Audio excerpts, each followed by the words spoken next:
ಆಕಾಶವಾಣಿ ಬಾಂಧನಿ ಪೂರಕ ಶಿಕ್ಷಣ ಕಾರ್ಯಕ್ರಮ ಸಂಚಯ ಸರಣಿಯಲ್ಲಿ 4ನೇ ತರಗತಿಯ ಗಣಿತ ಪಾಠ ದತ್ತಾಂಶಗಳ ನಿರ್ವಹಣೆ ರಚಿಸಿ ಪ್ರಸ್ತುತಪಡಿಸುತ್ತಾರೆ ಗುರುದತ್ ಎ ಅವರು. ಈ ಕಾರ್ಯಕ್ರಮದ ಪ್ರಾಯೋಜಕರು ತ.C.R.P. ಪ್ರೀತಿಯ ಮಕ್ಕಳೇ, ಗಣಿತ ಪಾಠ ಕೇಳೋದಕ್ಕೆ ಸಿದ್ಧವಾಗಿ ಕೂತಿದ್ದೀರಿ ಅಲ್ವಾ?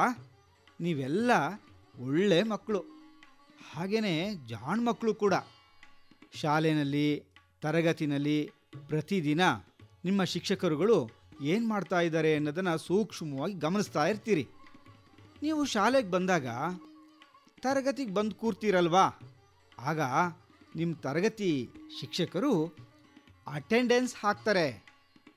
ಇವತ್ತು ಗರ್ಲ್ಸ್ ಎಷ್ಟು ಜನ ಬಂದವ್ರೆ, ಬಾಯ್ಸು ಎಷ್ಟು ಜನ ಬಂದವ್ರೆ ಅನ್ನೋದು ಅವರಿಗೆ ಆಗ ಗೊತ್ತಾಗುತ್ತೆ.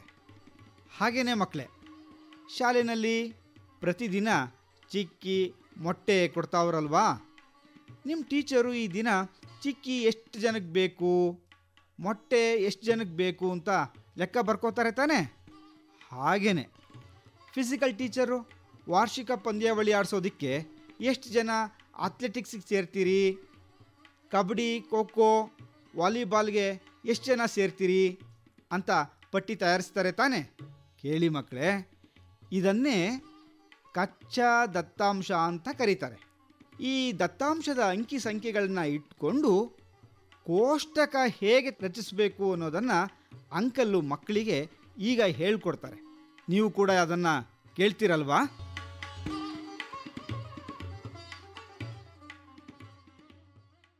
ಮಕ್ಕಳೇ, ಈ ದಿನ 4ನೇ ತರಗತಿಯ ಗಣಿತದ ವಿಷಯದಲ್ಲಿ ದತ್ತಾಂಶಗಳ ನಿರ್ವಹಣೆ ಎಂಬ ಅಧ್ಯಾಯವನ್ನು ಅರ್ಥೈಸಿಕೊಳ್ಳೋಣ.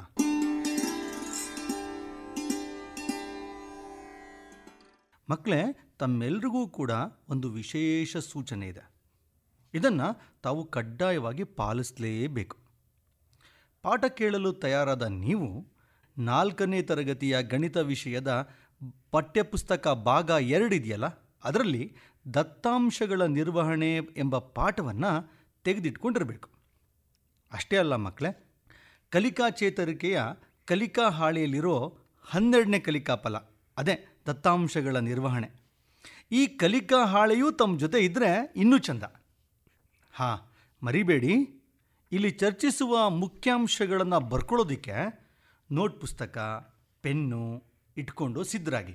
ಮಕ್ಕಳೇ, ರೆಡಿನಾ? ನಾವೀಗ ದತ್ತಾಂಶಗಳ ನಿರ್ವಹಣೆಯನ್ನು ಮಾಡೋಣವಾ?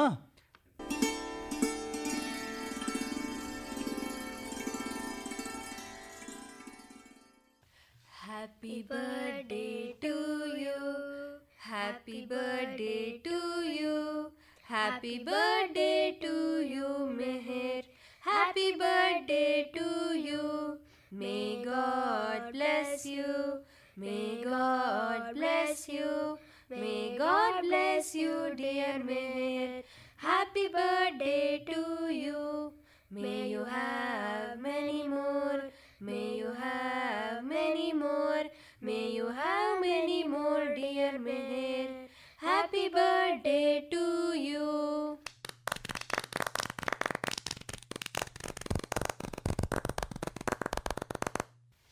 ಮಿಹಿರ್ ನಗುತ್ತಾ ಸಂತೋಷದಿಂದ ಆರೋಗ್ಯವಾಗಿ ಸದಾ ಕಲಿಯುತ್ತಾ ನಲಿಯುತ್ತಾ ಉತ್ತಮವಾದ ಜೀವನ ನಿನ್ನದಾಗಲಿ. ನಿನ್ನ ಎಲ್ಲ ಕನಸುಗಳು ಕೂಡ ನನಸಾಗಲಿ ಕಂದ. ಥ್ಯಾಂಕ್ ಯು ಚಿಕ್ಕಪ್ಪ, ನಿಮ್ಮ ಆಶೀರ್ವಾದ ಹೀಗೇ ಇರಲಿ. ಚಿಕ್ಕಪ್ಪ, ಬರೀ ಹೀಗೆ ಮಾತನಾಡ್ತಾ ಇರ್ತೀಯಾ ಅಥವಾ ನನಗೆ ಬರ್ತ್ಡೇ ಗಿಫ್ಟ್ ಏನಾದರೂ ತಂದಿದ್ದೀಯಾ? ಅಯ್ಯೋ, ಇವತ್ತು ನಿನಗೆ ನಾನು ಗಿಫ್ಟ್ ಮರೆತು ಬರೋದೆ? No chance. ತಗೋ, ಈ ಗಿಫ್ಟ್ ಪ್ಯಾಕು ನಿನಗಾಗಿ ತಂದಿದ್ದೇನೆ. ಥ್ಯಾಂಕ್ ಯು ಚಿಕ್ಕಪ್ಪ, super gift. Happy birthday Mehar, have a great time. ನಿನಗಾಗಿ ನಾನು ಕೂಡ ಗಿಫ್ಟ್ ತಂದಿದ್ದೇನೆ. ಥ್ಯಾಂಕ್ ಯು ಸ್ಕಂದ. ಓ, ಭುವನಕ್ಕನೂ ಬಂದು. ಭುವನಕ್ಕ, ಯಾಕೆ ಲೇಟು ಪಾರ್ಟಿಗೆ? ಇಲ್ಲ ಮಿಹಿರ್, ನಿನಗೆ ಒಳ್ಳೆ ಗಿಫ್ಟ್ ಹುಡುಕ್ತಾ ಲೇಟ್ ಆಯಿತು. Happy birthday Mihir. Thank you ಭುವನಕ್ಕ. ಮಿಹಿರ್, ಬರ್ಡೇ ಪಾರ್ಟಿಗೆ ತುಂಬ ಜನ ಬಂದಿದ್ದಾನೆ. ಬನ್ನಿ, ಎಲ್ಲರೂ ಅವರೊಂದಿಗೆ ಮಾತನಾಡುವ. ಬನ್ನಿ ಬನ್ನಿ, ಚಿಕ್ಕಪ್ಪ, ಗೋನಕ್ಕ, ಸ್ಕಂದ ನೀವೆಲ್ಲ ಇವತ್ತು ನಮ್ಮ ಮನೆಯಲ್ಲೇ ಇರಬೇಕು. ಎಲ್ಲ ಪಾರ್ಟಿ ಮುಗಿದ ಮೇಲೆ ನನಗೆ ಏನೆಲ್ಲ ಗಿಫ್ಟ್ ಬಂದಿದೆ ಎಂದು ನೋಡೋಣ. ಮಿಹಿರ್, ಇವತ್ತಿನ ಪಾರ್ಟಿಯಲ್ಲಿ ಕೇಕ್ ತುಂಬ ರುಚಿಯಾಗಿತ್ತಪ್ಪ. ನನಗಂತೂ ತುಂಬ ಇಷ್ಟ ಆಯಿತು. ಚಿಕ್ಕಪ್ಪ, ಪಲಾವ್ ಮೈಸೂರು ಪಾಕ್ ಕೂಡ ರುಚಿಯಾಗೇ ಇತ್ತು. ಸರಿ, ತುಂಬ ಹೊತ್ತಾಯಿತು, ಬನ್ನಿ ಗಿಫ್ಟ್ ಎಲ್ಲ ಓಪನ್ ಮಾಡೋಣ. ಮಿಹಿರ್, ಬಂದಿರೋ ಎಲ್ಲ ಗಿಫ್ಟ್ ಪ್ಯಾಕೆಟ್ಗಳನ್ನ ತಗೊಂಡ್ಬಪ್ಪ.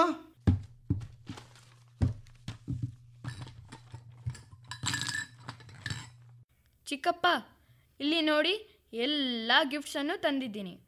ಮಿಹಿರ್, ಈಗ ನಾನು ಒಂದೊಂದಾಗಿ ಓಪನ್ ಮಾಡ್ತೀನಿ. ಏನೆಲ್ಲ ಸರ್ಪ್ರೈಸ್ ಇರಬಹುದು ಅಂತ ನೋಡೋಣ. ಮೊದಲಿಗೆ ಚಿಕ್ಕಪ್ಪ ಕೊಟ್ಟಿದ್ದು ಏನಂತ ನೋಡೋಣ. 1, 2, 3. ವಾವ್, ಟೆಡಿ ಬೇರ್! ಸೂಪರ್! ನನಗೆ ಗೊತ್ತಿತ್ತು ಇದು ಅದೇ ಅಂತ. ಚಿಕ್ಕಪ್ಪ, ನನಗೆ ತುಂಬ ಇಷ್ಟ ಆಯಿತು. ಅದು ಬಿಳಿ ಬಣ್ಣ, ಸಖತ್ತಾಗಿದೆ. ಈಗ ನಾನು ಏನು ಗಿಫ್ಟ್ ಮಾಡಿದ್ದೀನಿ ಅಂತ ನೋಡೋ ಸಮಯ. 1, 2, 3. ಏನಿರಬಹುದು? Wow, chocolate! ಸೂಪರ್! ಇದು ನನಗೆ ಗೊತ್ತಿತ್ತು, ನನ್ನ ಬರ್ಡೇಗೂ ಇದೇ ಗಿಫ್ಟು. ಥ್ಯಾಂಕ್ ಯು ಭುವನಕ್ಕ, ನನಗೆ ಚಾಕ್ಲೇಟ್ ಅಂದರೆ ತುಂಬ ಇಷ್ಟ.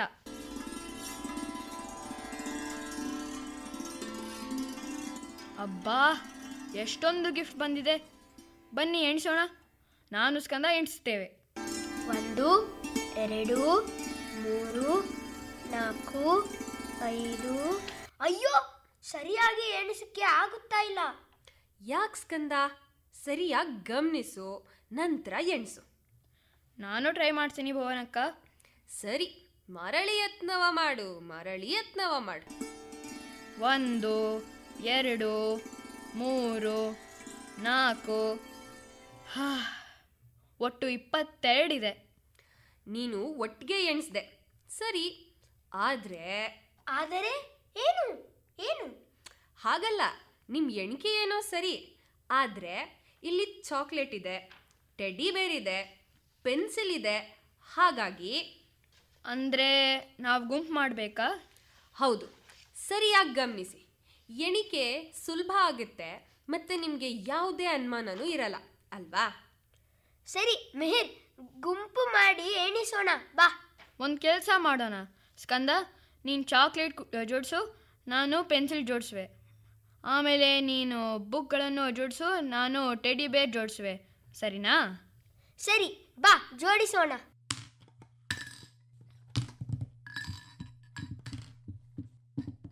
ಎಣಿಸಿದಾಯ್ತಾ? ಹೇಳಿ ನೋಡೋಣ.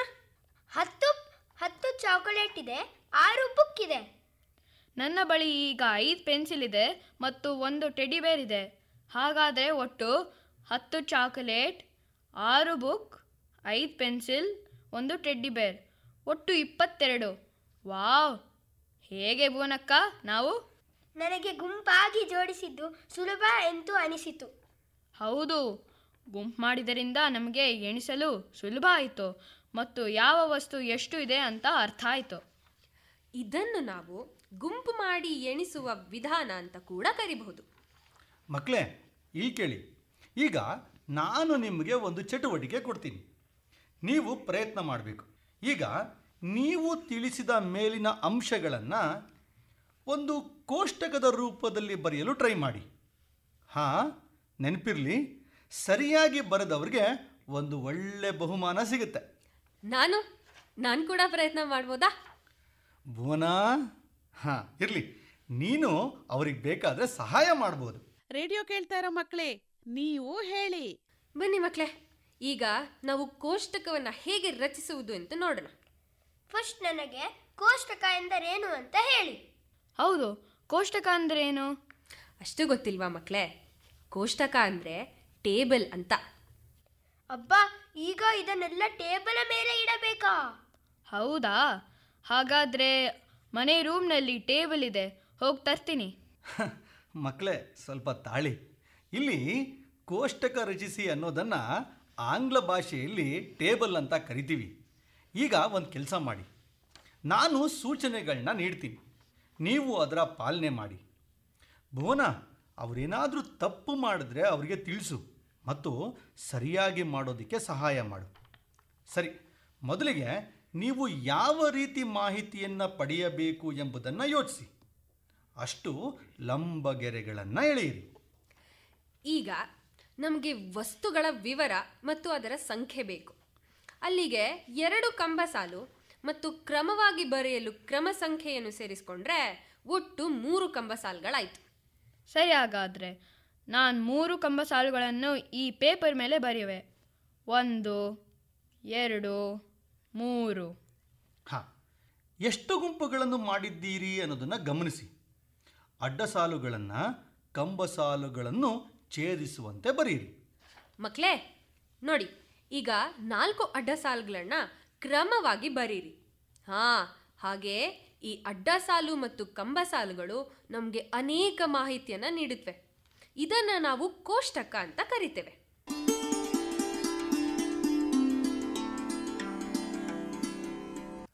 ಮಕ್ಕಳೇ, ಈ ರೀತಿ ಕೋಷ್ಟಕ ಬರೆಯುವುದರಿಂದ ಅನೇಕ ಪ್ರಶ್ನೆಗಳಿಗೆ ನಮಗೆ ಉತ್ತರ ಸಿಗುತ್ತೆ.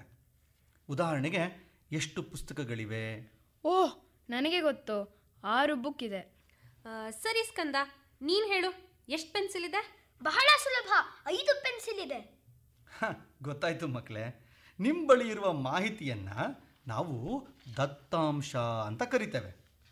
ಇದರ ನಿರ್ವಹಣೆಯನ್ನು ಸರಿಯಾದ ಕ್ರಮದಲ್ಲಿ ವಿವಿಧ ರೀತಿಯಲ್ಲಿ ನಿರ್ವಹಿಸಿದರೆ ನಮಗೆ ಅನೇಕ ಪ್ರಶ್ನೆಗಳಿಗೆ ಉತ್ತರ ಸಿಗುತ್ತೆ.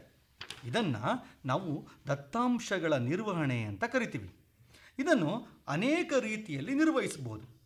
ಚಿತ್ರರೂಪದಲ್ಲಿ, ಕೋಷ್ಟಕದ ಮಾದರಿಯಲ್ಲಿ, ಕೆಲವೊಮ್ಮೆ ಸ್ತಂಭ ನಕ್ಷೆಗಳ ಮೂಲಕ ಮಾಹಿತಿಯನ್ನು ದೃಶ್ಯೀಕರಿಸ್ಕೋಬಹುದು. ಮಕ್ಕಳೇ, ಸಮಯ ಆಯಿತು. ಬೆಳಗ್ಗಿಂದ ಸುಸ್ತಾಗಿದ್ದೀರಿ. ಬನ್ನಿ ಮಲ್ಗೋಣ. Good night. Good night.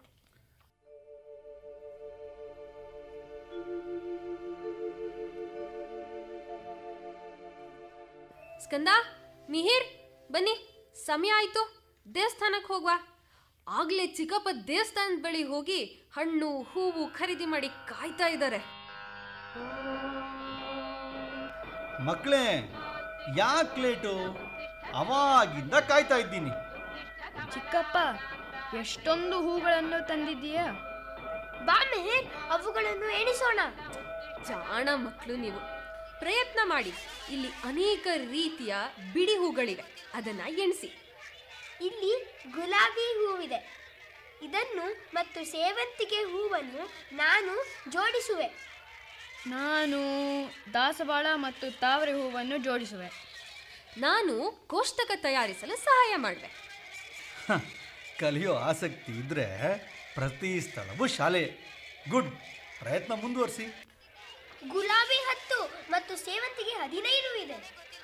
ತಾವರೆ 2 ಮತ್ತು ದಾಸವಾಳ 5 ಇದೆ. ಮೊದಲಿಗೆ ಕ್ರಮ ಸಂಖ್ಯೆ, ಹೂಗಳ ವಿವರ ಮತ್ತು ಹೂಗಳ ಸಂಖ್ಯೆಯಂತೆ 3 ಕಂಬಸಾಲು. ನಂತರ 4 ಬಗೆಯ ಹೂಗಳು. ಹಾಗಾಗಿ 4 ಅಡ್ಡ ಸಾಲುಗಳನ್ನು ರಚಿಸಿದರೆ ಅದು ಕೋಷ್ಟಕವಾಗುತ್ತೆ. ಉತ್ತಮ ಪ್ರಯತ್ನ ಮಕ್ಕಳು. ಚೆನ್ನಾಗಿ ಕಲಿಕೆಯಲ್ಲಿ ತೊಡಗಿಸಿಕೊಂಡಿದ್ದೀರಿ. ಬನ್ನಿ, ದೇವಸ್ಥಾನಕ್ಕೆ ಹೋಗಿ ಬರುವ. ಮಕ್ಕಳೇ, ರೇಡಿಯೋ ಕೇಳುತ್ತಿರುವ ಪ್ರಿಯ ವಿದ್ಯಾರ್ಥಿಗಳೇ, ನಿಮ್ಮ 4ನೇ ತರಗತಿಯ ಗಣಿತದ ಭಾಗ 2ನೇ ಪಠ್ಯಪುಸ್ತಕದಲ್ಲಿ ಪುಟ 91ರಲ್ಲಿರುವ ಚಟುವಟಿಕೆಯನ್ನು ಈಗ ಮಾಡೋಣ. ದಯಮಾಡಿ ಎಲ್ಲರೂ ಪುಟ 91ರಲ್ಲಿರುವ ಚಿತ್ರವನ್ನು ಗಮನಿಸಿ. ಇಲ್ಲಿ ಕೊಟ್ಟಿರುವ ಹೂಗಳ ಚಿತ್ರವನ್ನು ಗಮನಿಸಿ. ಕೋಷ್ಟಕವನ್ನು ಪೂರ್ತಿ ಮಾಡಿ.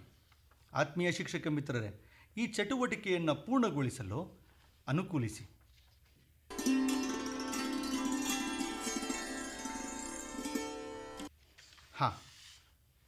ಚಿತ್ರ ಗಮನಿಸ್ತಾ ಇದ್ದೀರಿ ಅಲ್ವಾ? ಗುಲಾಬಿ ಹೂಗಳ ಸಂಖ್ಯೆ ಎಷ್ಟಿದೆ? ಸರಿಯಾದ ಉತ್ತರ 10. ತಾವರೆ ಹೂಗಳ ಸಂಖ್ಯೆ ಎಷ್ಟಿದೆ? ಸರಿಯಾದ ಉತ್ತರ 5. ಸೂರ್ಯಕಾಂತಿ ಹೂಗಳ ಸಂಖ್ಯೆ ಎಷ್ಟಿದೆ? ಸರಿಯಾದ ಉತ್ತರ 8. ದಾಸವಾಳ ಹೂಗಳ ಸಂಖ್ಯೆ ಎಷ್ಟು? ಸರಿಯಾದ ಉತ್ತರ 5. ಪ್ರಿಯ ಶಿಕ್ಷಕರೇ ಮತ್ತು ವಿದ್ಯಾರ್ಥಿಗಳೇ, ಇಲ್ಲಿಯವರೆಗೆ ನಾವು ಕೋಷ್ಟಕವನ್ನು ರಚಿಸುವ ಬಗ್ಗೆ ಕಲಿತೆವು. ಈಗ ನಾವು ದತ್ತಾಂಶಗಳ ನಿರ್ವಹಣೆಯ ಇತರೆ ವಿಷಯಗಳ ಬಗ್ಗೆ ಚರ್ಚಿಸೋಣ. ಚಿಕ್ಕಪ್ಪ, ಈ ಕೋಷ್ಟಕ ವಿಧಾನವನ್ನು ಬಿಟ್ಟರೆ ಬೇರೆ ಯಾವುದಾದ್ರೂ ರೀತಿಯಲ್ಲಿ ದತ್ತಾಂಶಗಳನ್ನು ನಿರ್ವಹಣೆ ಮಾಡಬಹುದಾ? ಹೌದು ಪುಟ್ಟ, ನಾವು ಕೋಷ್ಟಕವನ್ನಲ್ಲದೆ ಸ್ತಂಭ ನಕ್ಷೆಯನ್ನು ಬಳಸಿ ದತ್ತಾಂಶಗಳ ವಿಶ್ಲೇಷಣೆಯನ್ನು ಮಾಡಬಹುದು. ಸ್ತಂಭ ನಕ್ಷೆ ಅಂದ್ರೇನು? ಅದನ್ನು ಎಲ್ಲಿ ಬಳಸೋದು? ದತ್ತಾಂಶಗಳನ್ನು ಒಂದೇ ಅಗಲದ ಕಂಬದಲ್ಲಿ ಪ್ರತಿನಿಧಿಸಿದ ನಕ್ಷೆಯನ್ನು ಸ್ತಂಭ ನಕ್ಷೆ ಅಂತ ಕರೀತಾರೆ. ಈಗಾಗಲೇ ಚರ್ಚಿಸಿದ ಹೂಗಳ ಚಟುವಟಿಕೆಯನ್ನು ಗಮನಿಸಿದ್ರೆ ಹೂಗಳು ಹೆಸರನ್ನು ಅಡ್ಡ ಸಾಲಿನಲ್ಲಿ ಬರ್ಕೊಳ್ಳೋದು, ಆದರೆ ಹೂಗಳ ಸಂಖ್ಯೆ ಇದೆಯಲ್ಲ ಇದನ್ನು ಕಂಬ ಸಾಲಿನಲ್ಲಿ ಬರ್ಕೊಳ್ಳೋದು. ನೀವೆಲ್ಲ ಕ್ರಿಕೆಟ್ ಆಟವನ್ನು ನೋಡಿರ್ತೀರಿ. ಅದರಲ್ಲಿ ಪ್ರತಿ ಓವರ್ನಲ್ಲಿ ಎಷ್ಟು ರನ್ ಗಳಿಸಿದ್ರು ಎಂಬುದನ್ನು ಅವರು ಸ್ತಂಭ ನಕ್ಷೆಯಲ್ಲೇ ಸೂಚಿಸ್ತಾರೆ. ಇಲ್ಲಿ ಓವರನ್ನು ಅಡ್ಡ ಸಾಲಿನಲ್ಲಿ ಮತ್ತು ರನ್ನನ್ನು ಕಂಬ ಸಾಲಿನಲ್ಲಿ ಗುರುತಿಸಿರ್ತಾರೆ. ಕಂಬ ಸಾಲಿನಲ್ಲಿ ಕೊಟ್ಟಿರುವ ದತ್ತಾಂಶವನ್ನು ನೋಡಿದ ತಕ್ಷಣ ಅನೇಕ ಪ್ರಶ್ನೆಗಳಿಗೆ ಉತ್ತರ ಸಿಗುತ್ತದೆ. ಚಿಕ್ಕಪ್ಪ, ನಮ್ಮ ಶಾಲೆಯಲ್ಲಿ ವಾರ್ಷಿಕೋತ್ಸವ ಕಾರ್ಯಕ್ರಮಕ್ಕೆ ಭಾವಗೀತೆಯಲ್ಲಿ 10 ಚರ್ಚಾ ಸ್ಪರ್ಧೆಯಲ್ಲಿ 20 ವಿದ್ಯಾರ್ಥಿಗಳು, ಪ್ರಬಂಧ ಸ್ಪರ್ಧೆಯಲ್ಲಿ 25 ಮತ್ತು ಆಶುಭಾಷಣ 15 ವಿದ್ಯಾರ್ಥಿಗಳು ಭಾಗವಹಿಸಿದರು. ಇದನ್ನು ನಾನು ಕೋಷ್ಟಕ ರೂಪದಲ್ಲಿ ಬರೆದಿದ್ದೆ. ಇದನ್ನು ಸ್ತಂಭ ನಕ್ಷೆಯಲ್ಲಿ ರಚಿಸೋದು ಸಾಧ್ಯವೇ? ಪ್ರಿಯ ಶಿಕ್ಷಕರೇ ಮತ್ತು ವಿದ್ಯಾರ್ಥಿಗಳೇ, 4ನೇ ತರಗತಿಯ ಗಣಿತ ವಿಷಯದ ಭಾಗ 2ರ ಪುಟ ಸಂಖ್ಯೆ 94ರಲ್ಲಿರುವ ಚಟುವಟಿಕೆಯನ್ನು ಗಮನಿಸಿ. ಭುವನ ಹೇಳಿದ ಸಮಸ್ಯೆ ಇದೇ ಆಗಿರುತ್ತೆ.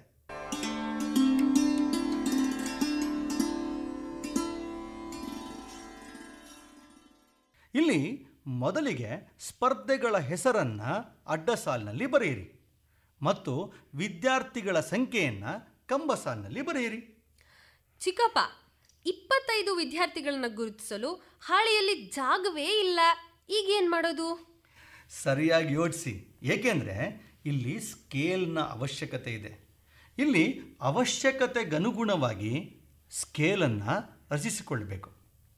ಉದಾಹರಣೆಗೆ ಈ ಒಂದು ಸಮಸ್ಯೆಗೆ 1 ಸೆಂಟಿಮೀಟರ್ಗೆ 5 ವಿದ್ಯಾರ್ಥಿಗಳೆಂದು ಭಾವಿಸಿ. ಪ್ರತಿ ವಿದ್ಯಾರ್ಥಿಗಳ ಸಂಖ್ಯೆಯನ್ನು 5ರಿಂದ ಭಾಗಿಸಿ ನಂತರ ರಚಿಸಬೇಕು. ಆಗ ನಮಗೆ ಸ್ತಂಭ ನಕ್ಷೆಯನ್ನು ಸರಿಯಾಗಿ ರಚಿಸಬಹುದು.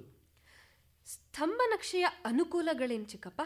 ಸ್ತಂಭ ನಕ್ಷೆಯ ಅನೇಕ ಅನುಕೂಲಗಳಿದೆ. ಉದಾಹರಣೆಗೆ ದತ್ತಾಂಶಗಳನ್ನು ಚಿತ್ರಗಳ ಮೂಲಕ ಆಕರ್ಷಕವಾಗಿ ವ್ಯಕ್ತಪಡಿಸ್ಬೋದು. ಹೆಚ್ಚಿನ ದತ್ತಾಂಶಗಳನ್ನು ಸುಲಭವಾಗಿ ಅರ್ಥ ಮಾಡಿಕೊಳ್ಳಲು ಸಾಧ್ಯವಾಗುವಂತೆ ಕೂಡ ಸೂಚಿಸ್ಬೋದು. ಅನೇಕ ಮಾಹಿತಿಗಳನ್ನು ಸುಲಭವಾಗಿ ವೀಕ್ಷಣೆಯಿಂದಲೇ ಗ್ರಹಿಸ್ಬೋದು. ಚಿಕ್ಕಪ್ಪ, ಸ್ತಂಭ ನಕ್ಷೆಗಳನ್ನು ರಚಿಸುವಾಗ ಯಾವುದಾದ್ರೂ ಅಂಶಗಳನ್ನು ನೆನಪಲ್ಲಿಟ್ಕೊಳ್ಬೇಕಾ? ತುಂಬ ಅಂಶಗಳನ್ನು ನೆನಪಿಟ್ಕೊಳ್ಬೇಕು. ಅದರಲ್ಲೂ ಪ್ರಮುಖವಾಗಿ 5 ಅಂಶಗಳನ್ನು ಕಡ್ಡಾಯವಾಗಿ ನೆನಪಿಡಲೇಬೇಕು.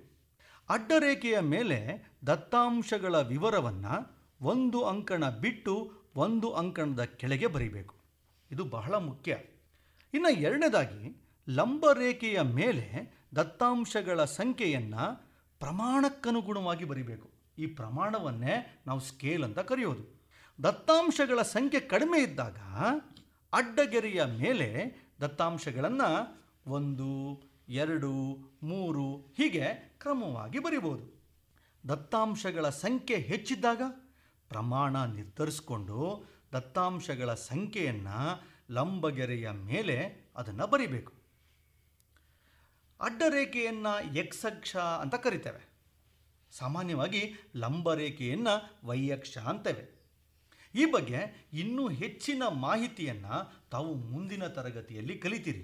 ಇಲ್ಲಿ ಯಾವ ಯಾವ ಅಂಶಗಳನ್ನು ಪರಿಗಣಿಸಬೇಕು ಎಂದರೆ ಲಂಬರೇಖೆಯ ಮೇಲೆ ದತ್ತಾಂಶಗಳ ಸಂಖ್ಯೆಯನ್ನು ಪ್ರಮಾಣಕ್ಕನುಗುಣವಾಗಿ ಬರೆಯೋದು, ದತ್ತಾಂಶಗಳ ಸಂಖ್ಯೆ ಕಡಿಮೆ ಇದ್ದಾಗ ಅಡ್ಡಗೆರೆಯ ಮೇಲೆ ದತ್ತಾಂಶಗಳನ್ನು 1, 2, 3 ಹೀಗೆ ಕ್ರಮವಾಗಿ ಬರೆಯೋದು. ಇವೆಲ್ಲವೂ ಕೂಡ ಬಹಳ ಮುಖ್ಯವಾಗಿರ್ತಕ್ಕಂತಹ ಅಂಶ. ಇದನ್ನು ತಾವೆಲ್ಲರೂ ಜ್ಞಾಪಕ ಇಟ್ಕೋಬೇಕು. ಪ್ರಿಯ ಶಿಕ್ಷಕರೇ ಮತ್ತು ವಿದ್ಯಾರ್ಥಿಗಳೇ, 4ನೇ ತರಗತಿಯ ಪಠ್ಯಪುಸ್ತಕ ಭಾಗ 2ರ ಪುಟ ಸಂಖ್ಯೆ 97 ಮತ್ತು 98ರಲ್ಲಿರುವ ಅಭ್ಯಾಸದ ಪ್ರಶ್ನೆಯನ್ನು ಉತ್ತರಿಸುವ. ಮಕ್ಕಳೇ, ಪುಟ ಸಂಖ್ಯೆ 97ರಲ್ಲಿರುವ ಸ್ತಂಭ ನಕ್ಷೆಯನ್ನು ಗಮನಿಸಿ. ಈ ಪ್ರಶ್ನೆಗಳಿಗೆ ಉತ್ತರಿಸಿ.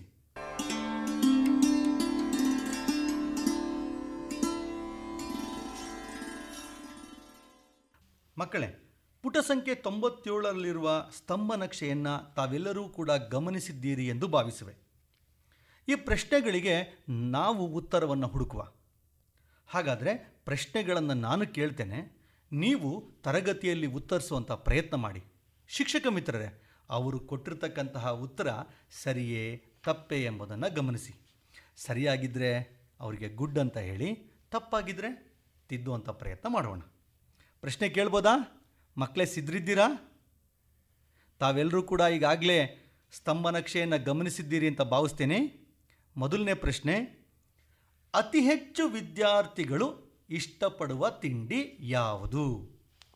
ಕೋಷ್ಟಕವನ್ನು ಗಮನಿಸಿ ಉತ್ತರ ಹೇಳಿ ಮಕ್ಕಳೇ.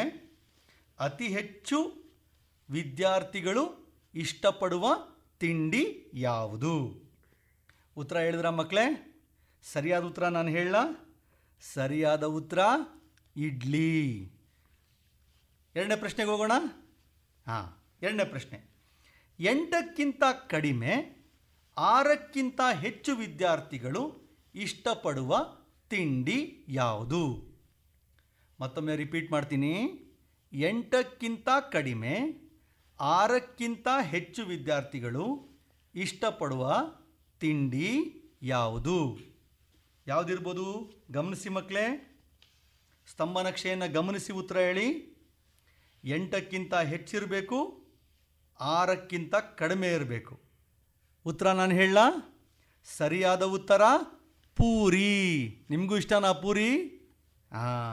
ಈಗ ಮೂರನೇ ಪ್ರಶ್ನೆಗೆ ಹೋಗೋಣವಾ? 4ಕ್ಕಿಂತ ಹೆಚ್ಚು 7ಕ್ಕಿಂತ ಕಡಿಮೆ ವಿದ್ಯಾರ್ಥಿಗಳು ಇಷ್ಟಪಡೋ ತಿಂಡಿ ಯಾವುದು? ಇನ್ನೊಮ್ಮೆ ರಿಪೀಟ್ ಮಾಡ್ತೀನಿ ಪ್ರಶ್ನೆನ. 4ಕ್ಕಿಂತ ಹೆಚ್ಚು 7ಕ್ಕಿಂತ ಕಡಿಮೆ ವಿದ್ಯಾರ್ಥಿಗಳು ಇಷ್ಟಪಡೋ ತಿಂಡಿ ಯಾವುದು? ಗಮನಿಸಿ ಕೋಷ್ಟಕನ. 4ಕ್ಕಿಂತ ಜಾಸ್ತಿ ಇರಬೇಕು, 7ಕ್ಕಿಂತ ಕಡಿಮೆ ಇರಬೇಕು. ಸರಿಯಾದ ಉತ್ತರ ದೋಸೆ. ನೀವೆಲ್ಲರೂ ಕೂಡ ಕೋಷ್ಟಕವನ್ನು ಗಮನಿಸಿದ್ದೇ ಆದರೆ ನೀವು ಉತ್ತರವನ್ನು ಹೇಳೋದಕ್ಕೆ ಸಮರ್ಥರಾಗಿರ್ತೀರಿ. ಕೊನೆ ಪ್ರಶ್ನೆ ಕೇಳಲ ಮಕ್ಕಳೇ. ಅತಿ ಕಡಿಮೆ ಸಂಖ್ಯೆಯ ವಿದ್ಯಾರ್ಥಿಗಳು ಇಷ್ಟಪಡೋ ತಿಂಡಿ ಯಾವುದು? 4 ತಿಂಡಿಗಳನ್ನು ಕೊಟ್ಟಿದ್ದಾರೆ. ಇಡ್ಲಿ, ಚಪಾತಿ, ದೋಸೆ, ಪೂರಿ. ಅತಿ ಕಡಿಮೆ ಸಂಖ್ಯೆಯ ವಿದ್ಯಾರ್ಥಿಗಳು ಇಷ್ಟಪಡೋ ತಿಂಡಿ ಯಾವುದು? ಸ್ತಂಭ ನಕ್ಷೆಯನ್ನು ಗಮನಿಸಿ. ಸರಿಯಾದ ಉತ್ತರ ಏನು? ದೋಸೆ. ಅತಿ ಕಡಿಮೆ ಇಷ್ಟಪಡುವಂಥ ತಿಂಡಿ ಯಾವುದು? ದೋಸೆ. ಮಕ್ಕಳೇ, ತಾವೆಲ್ಲರೂ ಕೂಡ ಈ ಚಟುವಟಿಕೆಯಲ್ಲಿ ಸಕ್ರಿಯವಾಗಿ ಪಾಲ್ಗೊಂಡಿರ್ತೀರಿ ಅಂತ ನಾನು ಭಾವಿಸ್ತೀನಿ. ಹಾಗೂ ಎಲ್ಲ ಉತ್ತರಗಳನ್ನು ಸರಿಯಾಗಿ ಕೊಟ್ಟಿರ್ತೀರಿ ಅಂತ ನಾನು ತಿಳ್ಕೊಳ್ತೀನಿ. ಪ್ರಿಯ ಶಿಕ್ಷಕರೇ, ಇಲ್ಲಿಯವರೆಗೆ 4ನೇ ತರಗತಿಯ ದತ್ತಾಂಶಗಳ ನಿರ್ವಹಣೆಯನ್ನು ಚರ್ಚಿಸಿದೆವು. ಈ ಕಾರ್ಯಕ್ರಮದ ನಂತರ ಮಕ್ಕಳಿಗೆ ಶಾಲೆಯಲ್ಲಿರುವ 5 ಮಕ್ಕಳ ತೂಕವನ್ನು ಸ್ತಂಭ ನಕ್ಷೆಯಲ್ಲಿ ಗುರುತಿಸೋದಕ್ಕೆ ತಿಳಿಸಿ. ಅವರು ಅದನ್ನು ಹೇಗೆ ರಚಿಸ್ತಾರೆ ಅನ್ನೋದನ್ನು ನೀವು ಗಮನಿಸಿ. ಅವರಿಗೆ ಸಹಾಯ ಮಾಡಿ. ಅವರಿಗೆ ಇದರಿಂದ ಸಾಕಷ್ಟು ಅನುಭವಗಳು ಸಿಗುತ್ತೆ. ತಾವೇ ಕೆಲವು ಸ್ತಂಭ ನಕ್ಷೆಯನ್ನು ನೀಡಿ ಅವುಗಳ ಮೇಲೆ ಕೆಲವು ಪ್ರಶ್ನೆಗಳನ್ನು ರಚಿಸಿ ಆ ಪ್ರಶ್ನೆಗಳಿಗೆ ಮಕ್ಕಳು ಉತ್ತರಿಸುವಂತೆ ಪ್ರೋತ್ಸಾಹಿಸಿ. ಧನ್ಯವಾದಗಳು. ದತ್ತಾಂಶಗಳ ನಿರ್ವಹಣೆ ಹೇಗೆ ಮಾಡಬೇಕು, ವಿವಿಧ ಬಗೆಯ ಕೋಷ್ಟಕಗಳನ್ನು ಹೇಗೆ ರಚಿಸಬೇಕು ಅನ್ನೋದನ್ನು ನೀವು ಕಲಿತ್ಕೊಂಡಿರ್ತಾನೆ. ಬಿಡುವಿನ ಸಮಯದಲ್ಲಿ ನೀವು ಕೂಡ ವಿಭಿನ್ನ ಬಗೆಯ ದತ್ತಾಂಶಗಳನ್ನು ಬಳಸಿಕೊಂಡು ಕೋಷ್ಟಕವನ್ನು ತಯಾರಿಸಿ ನಿಮ್ಮ ಶಿಕ್ಷಕರಿಗೆ ಅದನ್ನು ತೋರಿಸಿ. ಕಾರ್ಯಕ್ರಮವನ್ನು ಕೇಳಲು AIR ಬ್ಯಾಂಗ್ಳೂರ್ ಯೂಟ್ಯೂಬ್ ಚಾನಲನ್ನು ಸಬ್ಸ್ಕ್ರೈಬ್ ಮಾಡಿಕೊಳ್ಳಿ. ಕಾರ್ಯಕ್ರಮವನ್ನು ಪುನಃ ಕೇಳಿ. ನಮಸ್ಕಾರ. ಇದುವರೆಗೆ ಬಾಂಧನಿ ಪೂರಕ ಶಿಕ್ಷಣ ಕಾರ್ಯಕ್ರಮ ಸಂಚಯ ಸರಣಿಯಲ್ಲಿ 4ನೇ ತರಗತಿಯ ಗಣಿತ ಪಾಠ ದತ್ತಾಂಶಗಳ ನಿರ್ವಹಣೆ ಕೇಳಿದಿರಿ. ರಚಿಸಿ ಪ್ರಸ್ತುತಪಡಿಸಿದವರು ಬೆಂಗಳೂರು ದಕ್ಷಿಣ ವಲಯ ವಸಂತಪುರದ CRP ಗುರುದತ್ A ಅವರು. ಭಾಗವಹಿಸಿದ ಮಕ್ಕಳು ಭುವನ, ಸ್ಕಂದ ಮತ್ತು ಮಿಹಿರ್. ನಿರ್ಮಾಣ ಶಿವಪ್ರಕಾಶ DR. ನಿರ್ವಹಣೆ SR ಭಟ್.